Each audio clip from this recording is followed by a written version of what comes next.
congratulate all the faculty in the breast cancer session who gave us the whole landscape of whatever paradigm shifts have occurred as a result of introduction of new therapies. And Dr. Bhavna Siroi very nicely covered surgery where you're going towards oncoplasty and de-escalating the axillary surgery for the known reasons. Then, of course, she came to radiotherapy, where again there is a de-escalation in the form of reduction in the duration of radiation. So it was from start to the fast forward, and the breath holding techniques to reduce the cardiotoxicity.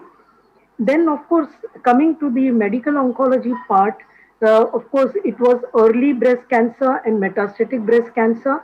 So, as far as early breast cancer, she emphasized the omission of 5FU, what we are following now since last few years. Then, of course, coming to the HER2 positive disease, it is to do with three things. One is the de-escalation in form of the APT trial, which we reserve for those patients with less than 3 centimeters and ERPR positive, where we could just use single agent paclitaxel with trastuzumab. Then, of course, the de-escalation in the form of 6 months is 6 months versus 12 months. And then the escalation, where you would use a dual blockade in the neoadjuvant setting, but use it very sparingly in the adjuvant setting because we know that it's beneficial only for node positive disease.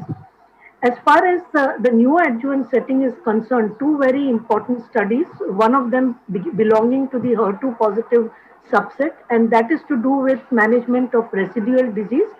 And we know that whether it be trastuzumab or a dual blockade in the neoadjuvant setting, if you have residual disease, then you could use TDM1. So I think that is one of the major breakthroughs that we have where, as far as HER2 positive disease is concerned. And of course, the introduction of new anti-HER2 therapies, tucatinib, the benefit being its CNS penetration, and also durexitan, which can be combined with the other anti-HER2 therapies. So these are the new kids on the block that you can look forward to. As far as hormonal therapy is concerned, low dose tamoxifen in DCIS and maybe also applied to breast cancer prevention. So, this is one strategy which is looking very promising and doable. Then, of course, she emphasized on the poetic study, and I think this is very important, where you can personalize therapy even in the hormone responsive HER2 negative population.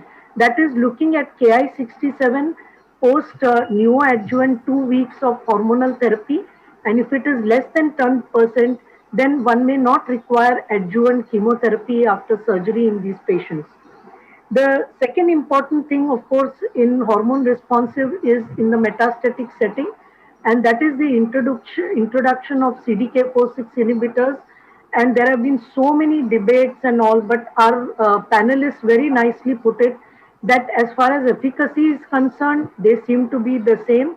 They have their different toxicity profiles, which may help you to select which CDK4/6 inhibitor to use.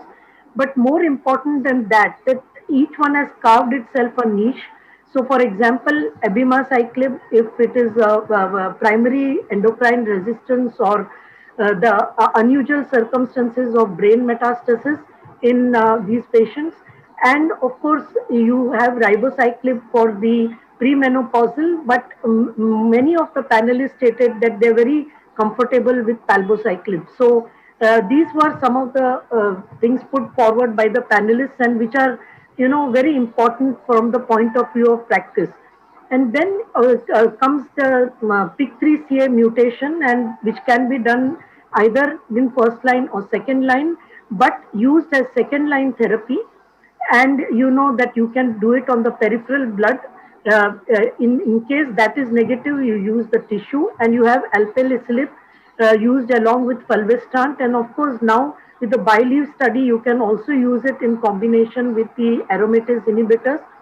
As far as the TNBC is concerned, well, it is lagging behind, and there is not much to talk about. And universally, the panelists felt that one has to be cautious about the use of immune checkpoint inhibitors, because of the very, very modest activity, and of course should be considered only in PDL1 positive.